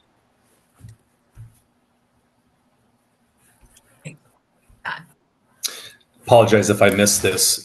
Scott, the budget that was submitted by you was about $245,000 over the target assigned. So that was reduced, as Tessa pointed out, to negative 245,000 in there. It wasn't clear in your slides. I'm presuming that is your ask to the commissioners. And if it's not able to be funded, what is the impact to your budget to account for the 245,000 reduction? We thought our numbers were getting down to less than 100,000 difference after we put in our revenues and made our changes. If it was a $245,000 reduction, that would be a staff reduction, and it would cause a disruption of service to some degree. I don't know how severe that would be, but we'd have to accommodate that. We simply don't have hard expenses that can absorb that. That would have to be a staff reduction. Right. Was that put in your submitted package as to what would need to be changed in the event that the 245 cannot be funded? Not specifically, Scott. We broke it into the three components and said if the ask was in long range to continue to fund other than the ARP, and in code compliance to add the code compliance planner back in. If the 245 is in addition to in addition to what's there, we would have to go back and look again.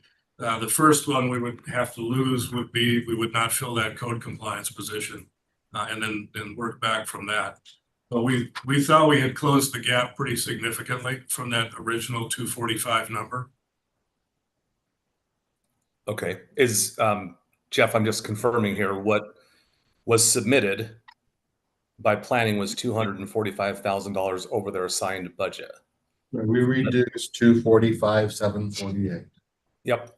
So you're that much over. In order for the commissioners to understand what that impact is, you'll need to submit through the actions taken to realize your target budget, what the details of that is, because there will be ongoing discussions with the commissioners to the extent that there may be additional revenues to be able to make prioritized investments. They'll need to know the detail of what those additional dollars would go towards. We can reconcile that specifically. We'll do that. And then I think following up on the revenue one is a good one too, because it's not intuitive to me to understand where we would be having an additional $400,000 coming in on this charges for services. That is mostly due to the CPI increase, but it does assume a modest increase of normal work. Then there's another $170,000 increase onto the license and permits side, which to me is where I would have expected to see. Anyhow, just need more details on those. I'll look at that. I don't know that one offhand.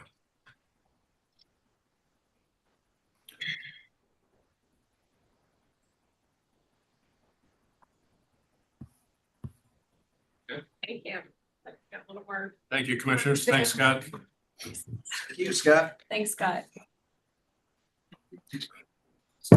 Why don't we print it out? Yep. before we can? File.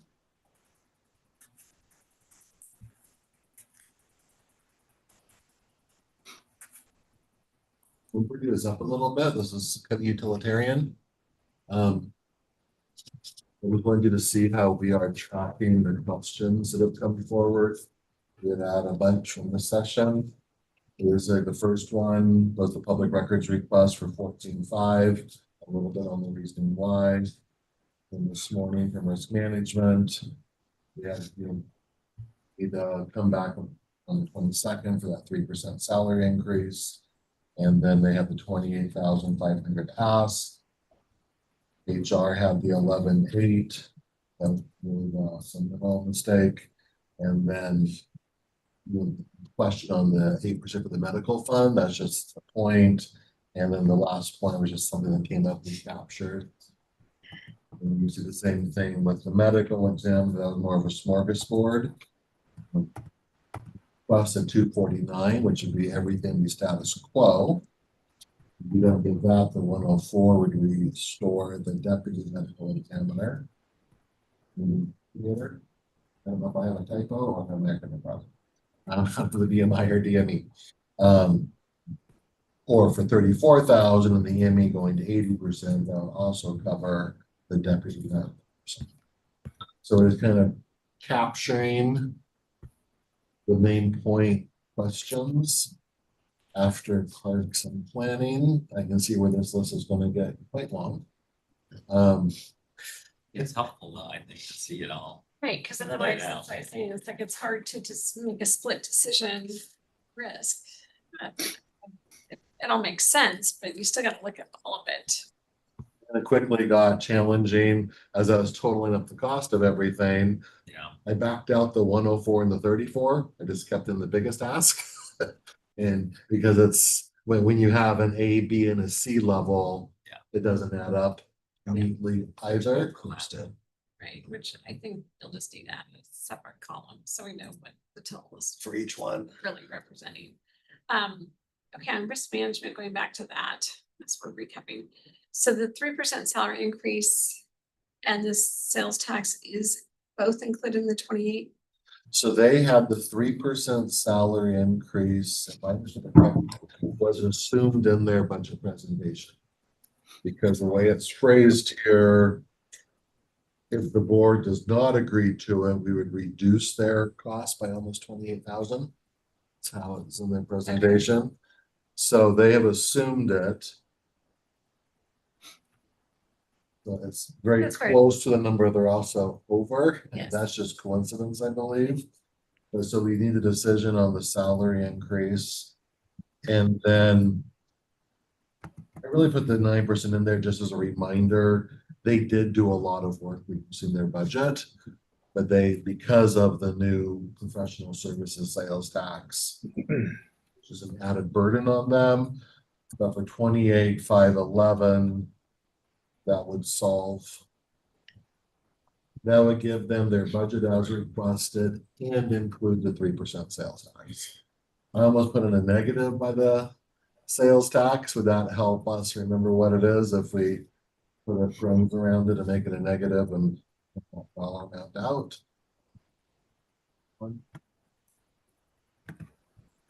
Some of this is just a way to ping our memories too, because you get 25, 50 deep in this and 2 weeks under our belt. We might all think we drink too much, start wobbling around. That's the amount for the 3% increase though, for that, the, Yeah, that amount for the 3% increase is 27,825. that was my recollection that it was assumed in there because their budget balanced, that it's still a choice, and so they were asking for. To reduce their budget. Not agreeing to that. Yeah. We talking about parks.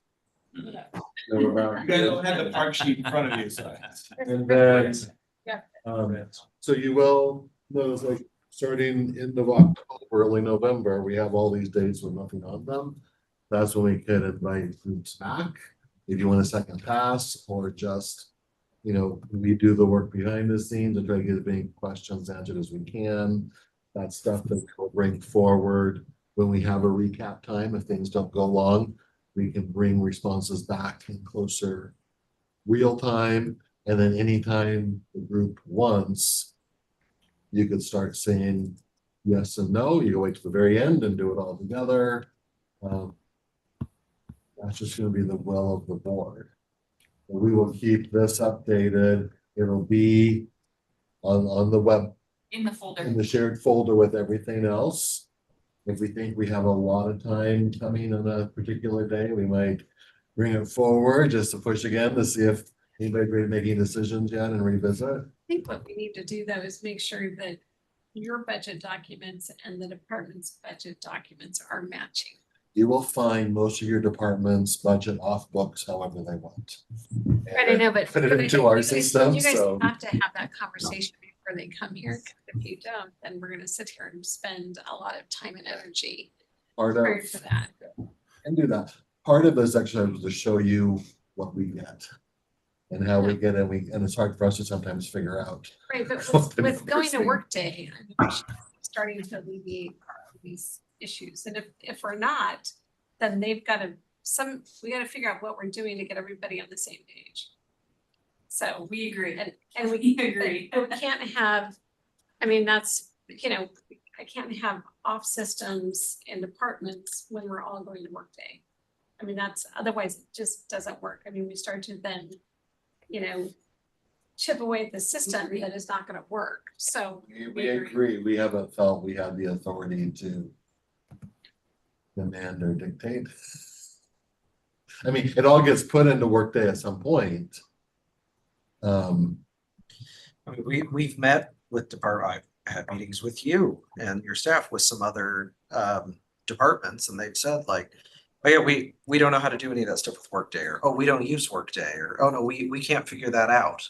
So they need to figure it out. Yeah. We're past the time where you can just say, oh, sorry, I don't know, and I know you have worked with these departments to bring them up to speed. So Yeah. if they can't figure it out, then it's time they figure it out, so. Right, because we can't have what happened today continue to happen for every department. Because otherwise, I can't tell you what numbers are right or wrong. I've had this question because I'm like, do we need to sit down with the groups beforehand? Make sure everything matches. Or do you guys want to see what the departments actually think and say versus our recreated version of it? I think if we don't, I mean, if you guys don't agree, you've got to somehow agree, otherwise you're gonna just point fingers at each other. So, I don't, either they're not getting everything into Workday that they need to. In the system, you get out what you put in. Yeah, no, but we're not gonna spend, $10 million on a system and not have it get used. And have it just be budgeting. Sounded that. Or at least not, not use, even if they use it incorrectly, no, it's gotta be used correctly too, so. This is not just a budgeting tool. Yes. This is a entire system, accounting system. That helps. We'll pass that along. Well, I'm happy to have a You got discussion. three with head nods here. Whoever I need to You discuss. got three head nods for what Mary said, yes, I mean, yes. I've seen too many systems go seriously in the toilet and we've spent tons of money because nobody wants to use it right, because everybody's like, oh no, we do it this way or we do it that way. It's like, okay. Everybody has to do it. I mean, I thought with Workday, everybody agreed that they were putting it together. And I'm not willing to do the next one until everybody agrees. I you. I also assume departments would look at the budget roll up. A lot of assumptions have happened where. Well, I mean, there's listen, everyone, there's not a choice of not using Workday. Workday is our ERP system.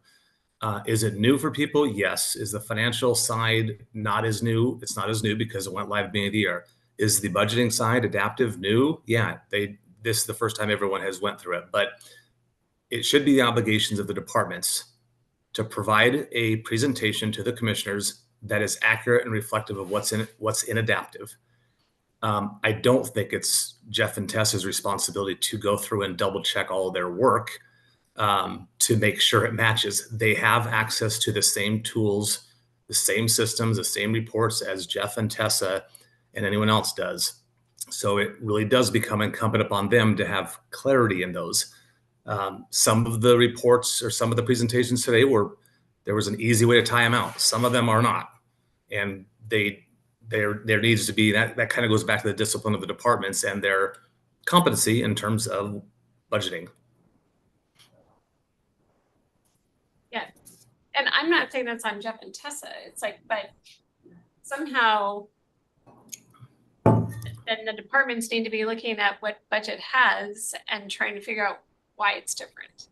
Yep. And they have access to the same documents. I mean, this is just a roll up of everything that the teams have put into the system. So I think for then you, Scott, or if you need it to be me, there needs to be an email that is sent out to the rest of the departments saying, please go check what's in the system to make sure that your budgeting numbers are matching the budgeting numbers of the budget office. Yep. Nope, I'm happy to do that. And this is our first day of going through, and we've seen where there has been inconsistencies. I didn't get to see the parks one, but it sounds like there was some there as well. So I'm happy to add clarity to our teams to ensure that they are presenting exactly what is in the reports that have been provided to the commissioners. Like one example, we did meet with risk and get that one figured out a bit.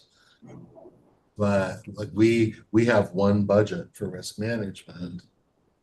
Then they have all their cost centers. They're budgeting at the cost center. Well, we just rolled them all up and said, you're over by this much. You reduced it. They look at it, well, which costs are going to come from? Like, where is it in? Like, well, I don't know how you keep track of your budgets. Right. Well, this is the first time I'm trying to do it this way. So I mean, but so this is a learning opportunity. I mean, but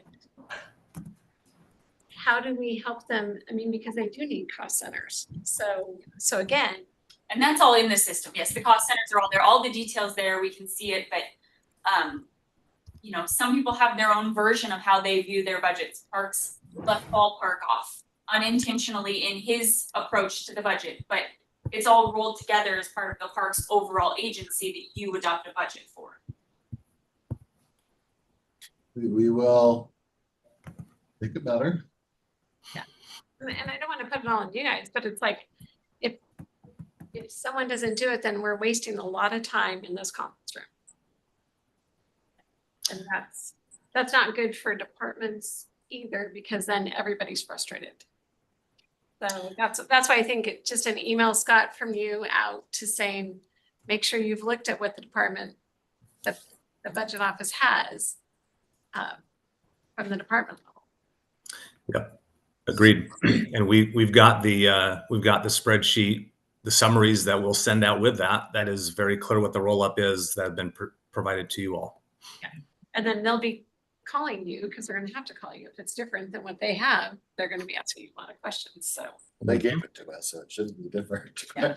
So the agency summary document and then the kind of more detailed revenue and expense with the, numbers next to it, those are inputted by the department. Correct. Okay.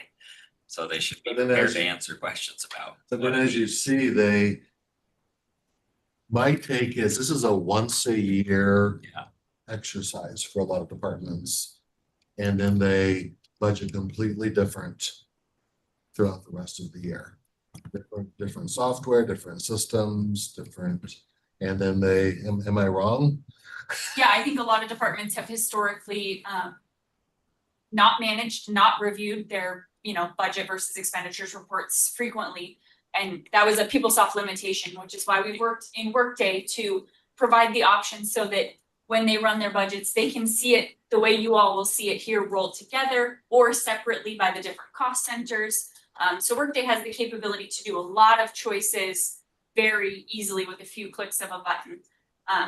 At the departments, department directors, and anyone else that would like to see, we'd be more than happy to show you how to run some good reports. And I think and I think it's just, they have to understand that Workday is not a budgeting software. It is the accounting software, it's a financial system. and the budget side of it should be pretty easy. if they're using it right, so. Some of it is, up until 5, 6 years ago, when the budget was adopted at general fund level. And a lot of changes were made in the budget office over the course of the year. People who've been around for a long time were never forced to honestly manage their budgets. You guys have changed that in my time here, the last 4 or 5 years. You brought it down to a lower level, and I think there is a learning curve that is taking place in managing a budget more closely. Because we wanted people to understand that, no, we're gonna approve your budget and you now have to live within it. Oh. So that was probably 2018. 19, but it's like, I mean, that's what we were trying to get to. Which I think is a very good thing. And I'd say we're still working towards getting there. But then it takes it out of everybody's hand that nobody's got the power. It's like you have your budget you presented to the commissioners, we approved it at the budget level. Or at the department level, go forth now. Okay. Anything else? That's it for me. Anything else, Tessa? Nope. We're so excited for our future Mondays. You are. Which is gonna be awesome. You can see we lost 2 commissioners. That may be the biggest challenge, keeping the quorum. Yeah. I'll be here. There we go. It is helpful for us, though, to even just seeing your response to things will help us when we do the follow-up questions. It's just, I don't know, it's just hard with each presentation is so different that it's. Well, that's another option. I mean, we Hard could to give be like- everybody a template and force them into a certain presentation style. We actually Like just, in Scott's, I couldn't tell what he was wanting back or not back. I decided I would leave it. And Okay. in my head, I was like, I'll walk across the hall and figure that one out and add business later. Agreed. We could, we could create a template that we try to force everybody into, but then everybody's budget is so different. Can you really look at a $60 million sheriff's budget the same way as a 2-person hearing examiner budget? I mean, at some level, you have the same functions. Yeah, but we gotta decide what we're willing to pay for and what we're not. Sure. I would suggest it could even Where that's up on here. be as simple as, I think what Commissioner Kearns is just showing. For the beginning of your presentation, you show your agency level detail, which we already have. It's already available. It's available on the public website. All of our teams have it. That is what your budget, everything else in your presentation needs to tie back to that. That can ensure consistency from that manner. And then they're going to want to describe some more parts of their operations and dive down that a 2-page or 3-page revenue and expense detail is not going to provide. But those are the numbers that everyone should be speaking from. Well, and they should probably be speaking to the questions that were posed in the paperwork, right, around how did you get to flat? Yep. What is the buyback request? And I agree, is showing and working off of the agency detail so that we're all looking at this. It's fine to describe the nuance of those things, but that we're referencing common numbers would be helpful. So I'm not going, now, what is this one? Where's that one? What is this? And they're like, I don't know what you're talking about. Yeah. That's a commissioner report. And the application of revenues is always a challenge. Yeah. Just as we had the discussion with EME, that's where I was going with parks quickly, was like, let's just meet separately. Understanding how the revenues hit your budget and how it all trickles down. Sometimes that's not as intuitive. And I would like to know if there's an ask above flat. Well, first of all, in order to get to flat, does that impact any current staff? It's not always clear when they're talking about FTEs. Is it vacant? Is it not? Is it layoffs? What is the impact? Is a factual question that it's kind of hard to tell. And then if there's an ask, is that new staff? How many? that should be clear.